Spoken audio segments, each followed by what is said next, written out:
Assalamualaikum warahmatullahi wabarakatuh. Alhamdulillahilladzi arsala rasulahu bil huda wa dinil haqqi liyudhhirahu 'ala dini kullih walau karihal kafirun. Assalatu wassalamu ala sayyidina Muhammad wa ala alihi wa sahbihi ajmain, amma ba'd. Saudara, tidak satu agama pun di dunia ini yang mengajarkan radikalisme. Akan tetapi faktanya hampir di semua agama muncul radikalisme. Artinya radikalisme ini bisa muncul dari agama apapun, dari negara apapun, dari kelompok manapun. Tidak bisa digeneralisir bahwa radikalisme itu adalah produk Islam umpamanya, tidak. Di dalam Islam ketika kita bicara sejarah, maka paling tidak kita menemukan dua penyebab timbulnya radikalisme di sejarah Islam yang kita punya.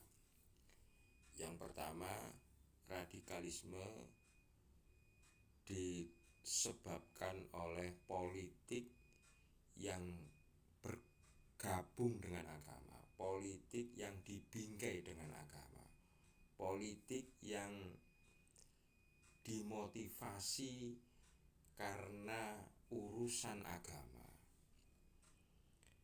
Kita tahu ketika baginda Nabi Muhammad SAW meninggal dunia, itu hari Senin. Kemudian kenapa dikebumikan atau dikubur hari Rabu?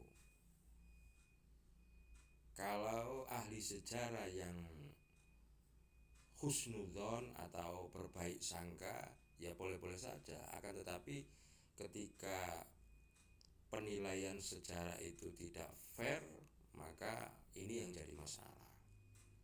Oke, kita bicara fakta saja, bahwa adanya penundaan mulai hari Senin, Selasa, kemudian dikebumikan hari Rabu, karena pada waktu itu para sahabat banyak yang sibuk mengurusi pengganti Rasulullah SAW.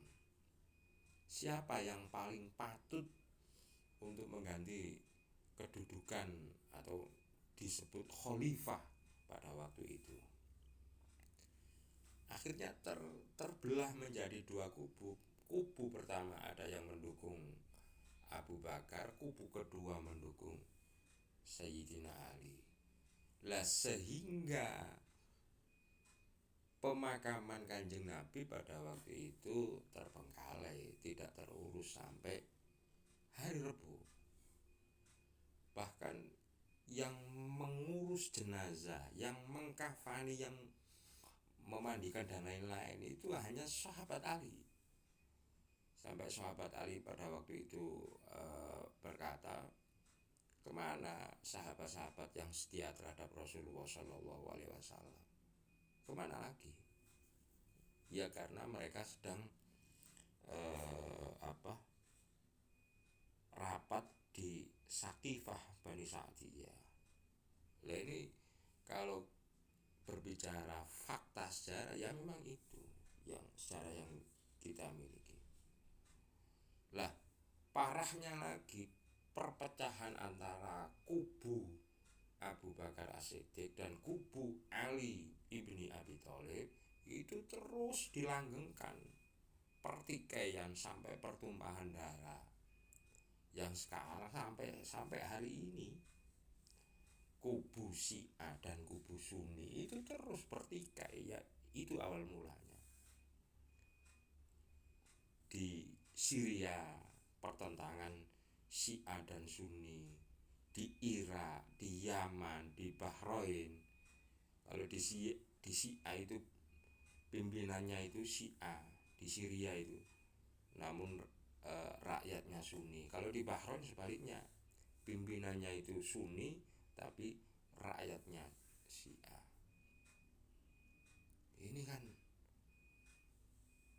kita kritis dengan sejarah tanpa mengurangi rasa hormat kita terhadap para sahabat. Kulluhum udul, secara pandangan mata jasa mereka itu tidak terbantahkan. Akan tetapi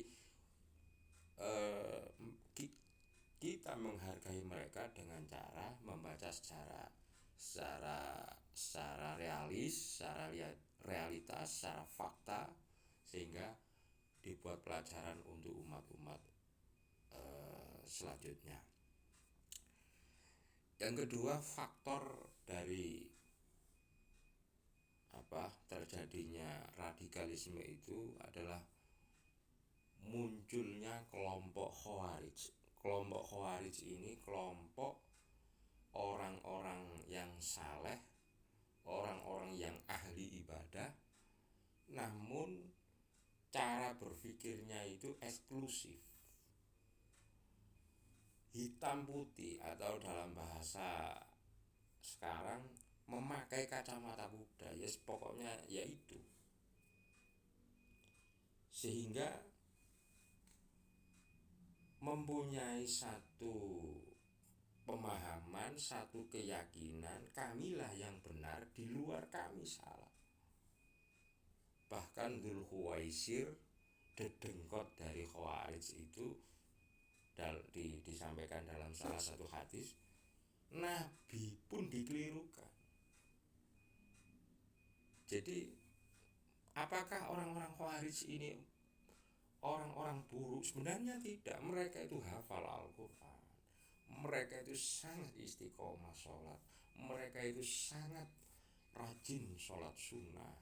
Akan tetapi cara pandang mereka itu yang keliru, yaitu memandang dirinya yang baik, yang lain ya tidak sama terhadap mereka itu buruk. Ini yang ketika kita meyakini ajaran kita itu baik, itu sebenarnya sangat baik.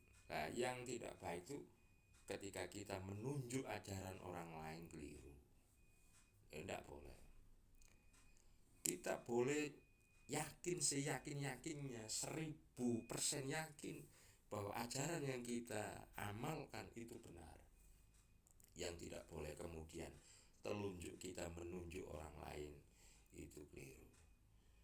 Kita boleh mencintai keluarga kita dengan kasih sayang yang luar biasa, akan tetapi saat kita sudah menunjuk keluarga orang lain itu keluarga yang jelek, ini yang menjadi masalah. Sehingga kita karena merasa lebih baik, akhirnya merasa punya kewenangan untuk memaksa orang lain sama dengan kita. Kita merasa bahwa kita adalah perwakilan dari Tuhan untuk menyampaikan kebenaran. Padahal kebenaran itu diberikan oleh Allah Subhanahu wa Ta'ala sesuai dengan potensi yang kita punyai. Akhirnya ya berbeda-beda. Ada yang Sunni, ada yang Syiah, ada yang NU, ada yang Muhammadiyah. Mereka yang menemukan kebenarannya di Kristiani, ya Kristiani itu benar menurut mereka. Kita ya Islam, kita benar menurut kita Islam itu.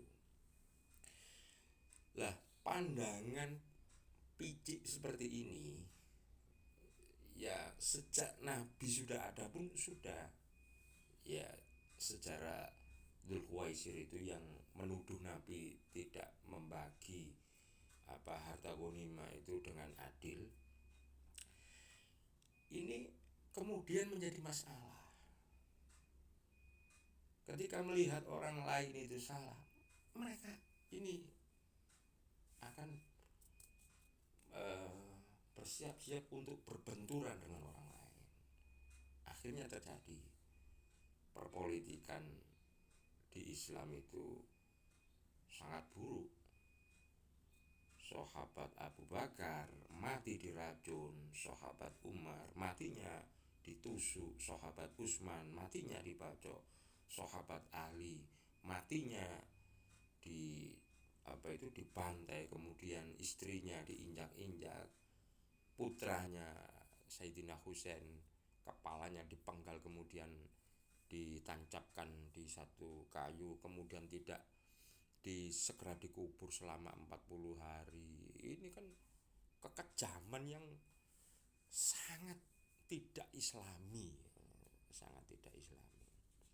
Maka sebenarnya berbicara masalah penyebaran Islam, mohon maaf, sebenarnya Indonesia